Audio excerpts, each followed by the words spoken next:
You made it.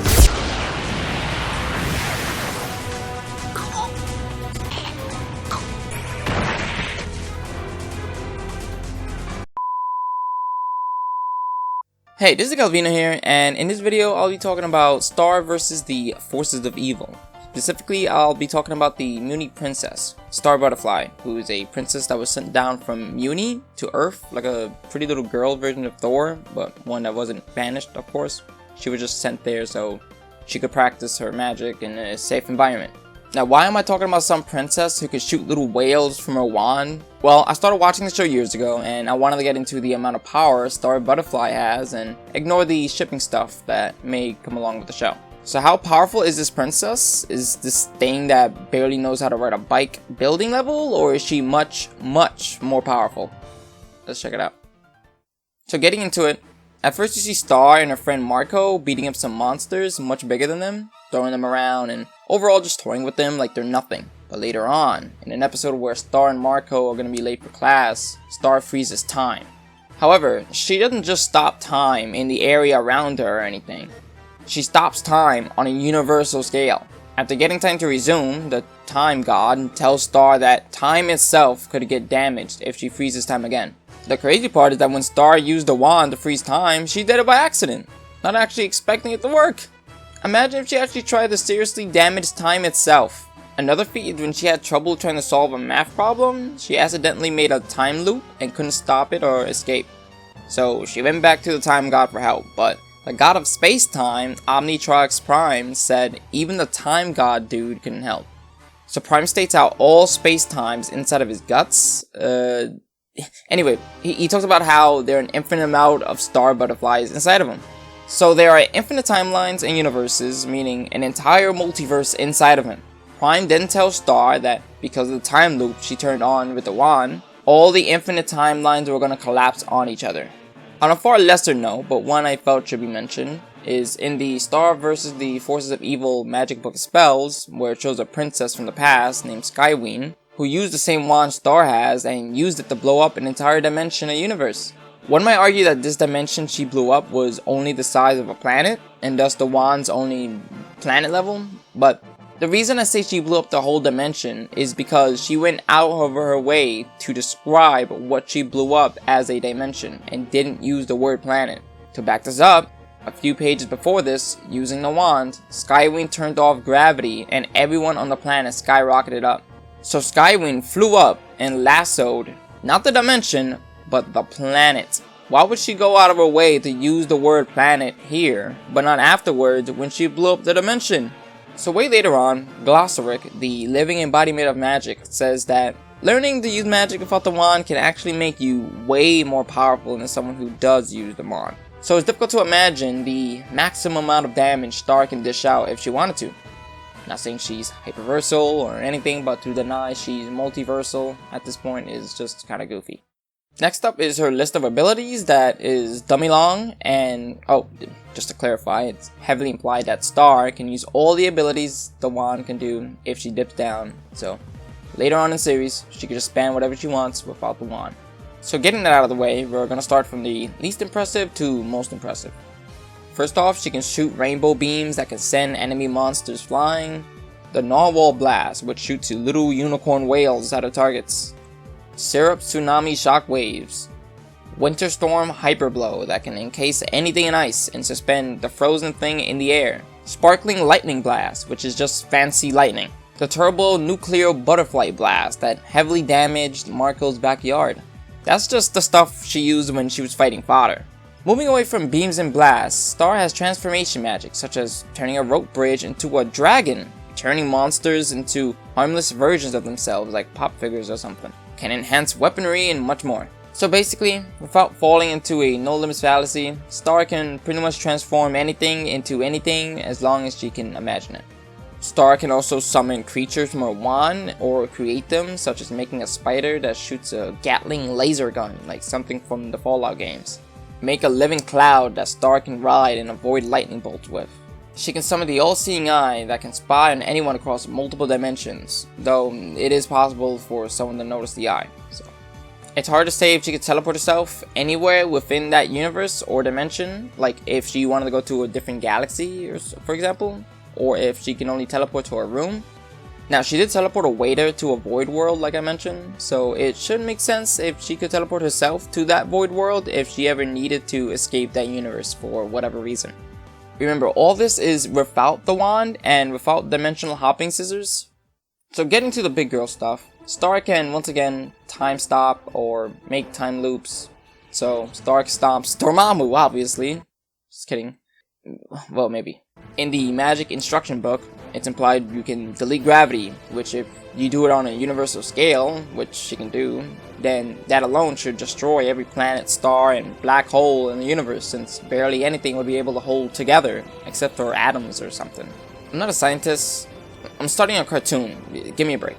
Anyway, the Rainbow Kaiju Battle Armor is giant armor that actually put Star on par with a Solarian soldier that gave Eclipsa, the greatest magic user in the series, trouble. To not have the debate that Star can beat Eclipsa, but the only thing Eclipsa could do to the Solarian soldier was hit him with a one-shot magic attack. Meanwhile, all her normal spells didn't even do anything. The only reason Star lost is because she got caught off guard by a sword that one-shots mostly everyone in the show. So yes, without the one-shot sword, Star without Mubity form scales to a single Solarian soldier. Speaking of which, Star can go into this form called Mubity that allows her to fly and greatly enhances her magic attack potency. Now, it's very likely that using the rainbow armor while in Mubity form can make it actually way stronger, thus can probably even scale above a Solarian warrior, but it's very unlikely Star was gonna fight like 100 of them anyway. So jumping to the running speed of Star Butterfly, this is really one of her weakest stats compared to a multiversal destruction and super hacks. Figuring out her speed is pretty easy. You can just scale her off her father, King Butterfly. He managed to run 10 miles in 5 minutes, which puts him at subsonic speeds, which is 120 miles per hour or 53 meters per second. In a game of flags, Star is shown catching up to her father, so that would make her just as fast. So Star is subsonic in base, but in Mubity form, she's most likely way faster, but it's difficult to say how fast. Another popular argument is that Marco, who managed to keep up with and reach Hekapoo, who herself can run around an entire planet in around 4 seconds, just slap Marco in the head, means that Marco is relativistic. And since Star is just as fast as Marco, that also makes her relativistic. The problem with this goofy argument is that just because adult Marco is most likely relativistic doesn't mean teenage Marco is. Marco keeps none of his strength or abs, as Star puts it, so why would he keep his speed? As for combat speed, Star and Marco are both seen reacting and dodging the light-based attacks, so they should be like around light speed or FTL in terms of, reacting and dodging, of course. So anyway, that's most of the input I can add on my end, but I have a couple of friends who can add an even more extensive insight into Star's powers since I didn't get to cover everything. I'm going to be asking them questions that are more obvious to us, but not so obvious to a more casual viewer. So anyway, welcome Giver and Plaz. Giver and Plaz, what do you think? Is Star universal? No, I would say like she's definitely multiversal. Same. Okay, so what do you think is the power of the wand? What's the maximum power of the wand that she uses? Well, to go into this, basically you have to describe how SU2FE treats universes and dimensions.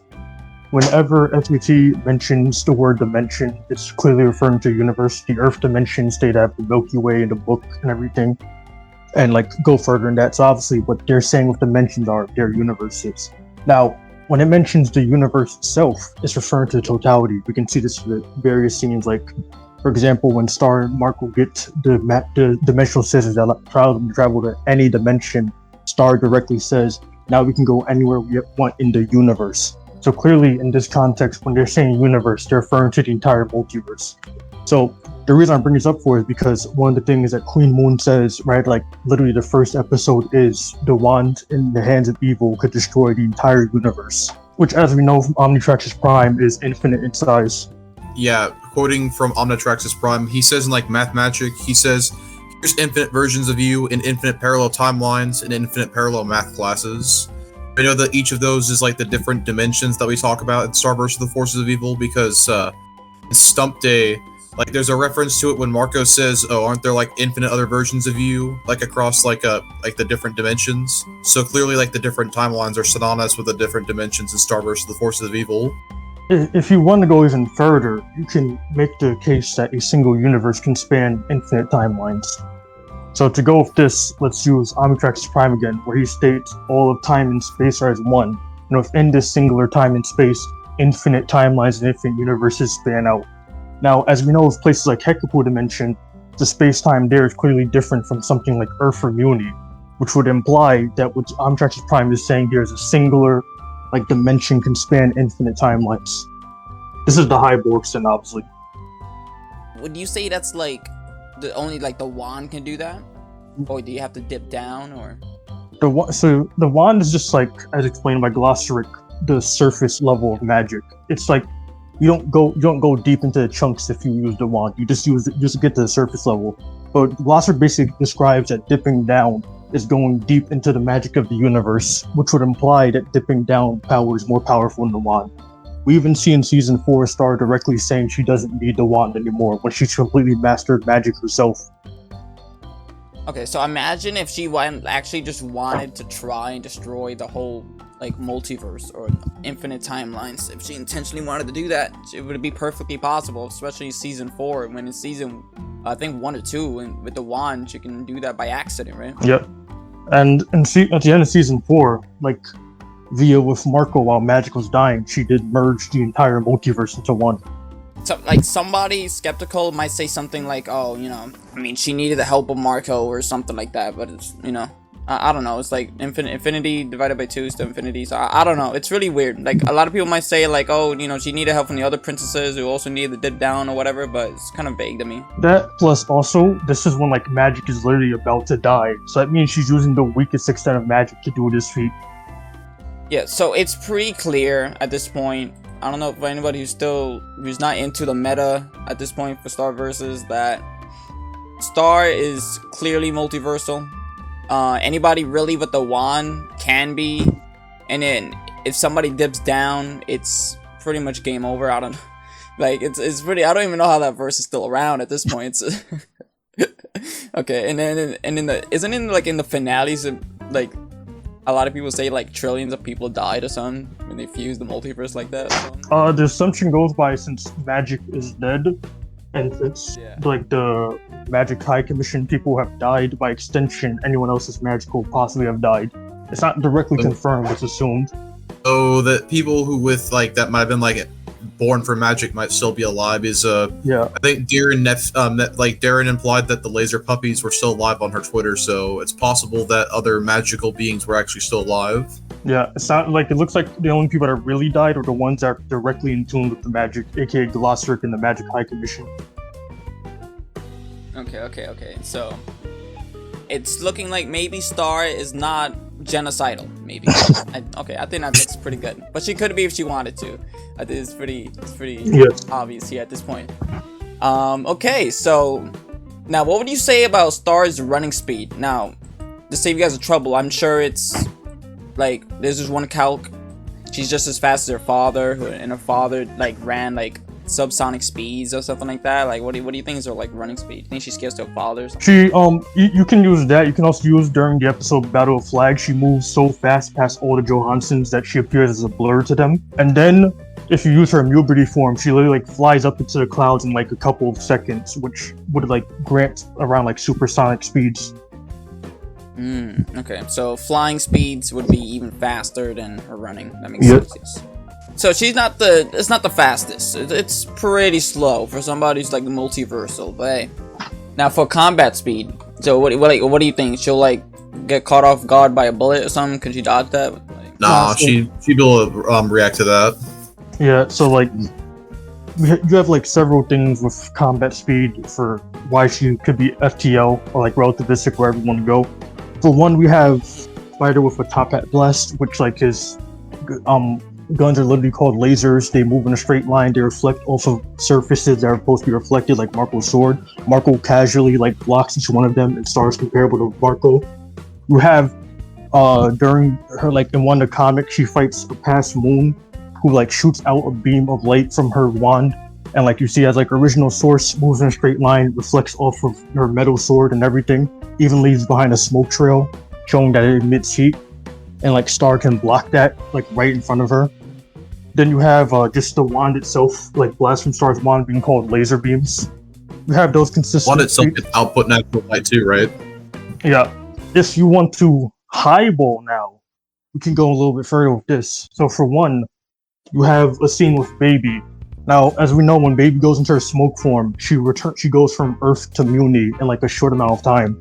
Now, while she goes into her smoke form, Star does a spell, and the spell moves fast enough to where it reaches Baby before she can even leave the room. And this is while Baby's in her smoke form. So you can either apply that to like MFTO plus speed, or if you want to like say that traveling between two different space times is measurable, you have a measurable speed there.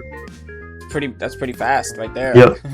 That would make the multiversal attack speed make sense to an extent. I mean, if you're gonna blow up a universe, it's probably gonna be, it'll be weird that it's gonna like your attack speed. Let's say like a beam is only like speed of light, and then it's like wouldn't it take like forever like to kill or destroy a universe or something? Yeah. It's weird. Really long time. So if you want to lowball, be conservative. Say. Yeah, like her like dodging or combat speed would be like around speed of light. I think that makes sense. Yep. And then after Haxes, this is like I got a couple of links for you boys. Where it's like it shows in one episode where she's like Star's like running across like she's like this guy tries to cut down a bridge, right? And then she kind of just turns the bridge into a like an organism, like a magical dragon, just by like. But we don't get to see it on screen, but I assume it's with the wand. And then we got in another clip where instead of just fighting the monsters like she usually does, she just turns them into like little baby versions of themselves or something. So I could imagine she just like. She's not in the mood to fight. She will just turn you into like, I don't want to get to a no limits fallacy, but she can like, just from what I imagine with her, just her imagination, she could just turn you into like anything, pretty much with a wand. Yeah. Yep. She's shown that she can turn people into frogs too in season 4. She can shrink you very small size. She's like turned her teacher into like one of those orc things. Miss Skolnick. Yeah. She never even turned her back. Yeah, she could make living things sentient. Apparently, she made like a lamp sentient or whatever. Yeah. And she could probably just do the opposite, just turn you into like an item. I assume, like turn you into a lamp, and apparently one clip she enhances people's weapons. Like she turns like axes and stuff into like just bigger versions of themselves, and.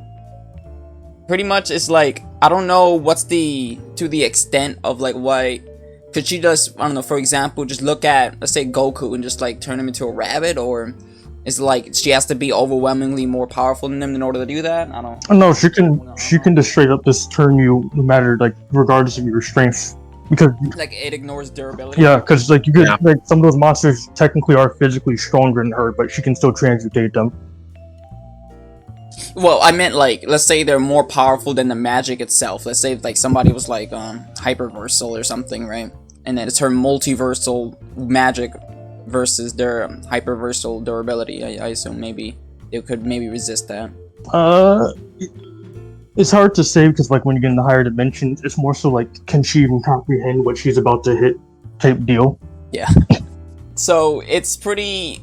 Is that looking really good for anybody that goes up against her that has no hexes or anything like that? Or doesn't immediately just speed blitz her?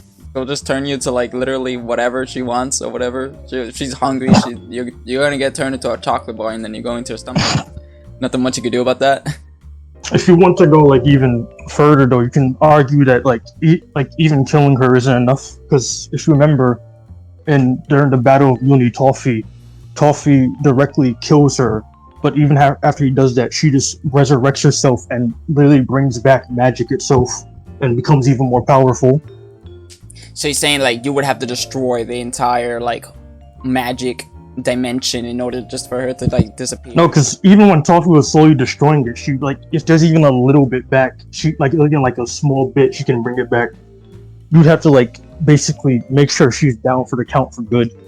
Okay, well, it looks like just killing her mortal body is not gonna be enough. You're gonna have to be at least like some kind of universal being that can somehow figure out where her magic is coming from, destroy it, and then that's when she'll finally be dead. Also gotta have like the good range for it too, because like I mean, even though like they have like the spells to destroy the magic, obviously like that, like the whispering spell, it like took all of the queens working together to have the significant range to actually destroy the realm of magic. Not to mention that the realm of magic is like so unseeable that even like stuff that can chart the infinite multiverse cannot chart it. Isn't it pretty known across the community that Eclipse is like stronger than Star anyway? Yeah. And then she still needed to go in Mu Beauty form, like to get a boost when they were trying to destroy the magic realm. Yep. So it's like somebody who's even stronger than Star still needed an amp and help from other princesses just in order to destroy that realm. Yes, that's just like how hard it is to destroy. You also got to add in Justin. I mean, he's not a princess, but we also got to remember he's part of the royal family too. Of course. let's also add on that you need to also have resistances to realm magic, because like remember, if you enter it, you like start losing all your memories and stuff. Yeah. So you probably only remember who you're fighting while you're even there, and then you're just done. Yeah. So yeah, going up against Star is really tough. That's Star is really OP, really OP girl. I think that's about all the topics I got here. Any other topics I cover in my script and in a little bit more detail. Thank you to my friends Giver and Plaz here. Thank you boys for giving a little bit more insight into some of the speed and multiversal and Hax's explanations. No problem. Joy being on here, man. Yeah, thank you for having us on. So anyway, Galvino here. I will continue to make videos on cartoons based in the West since barely anybody else does it. If you like this type of stuff, check out my Kids Next Door video and maybe sub, since I'll definitely be making more stuff like this in the future. Peace out.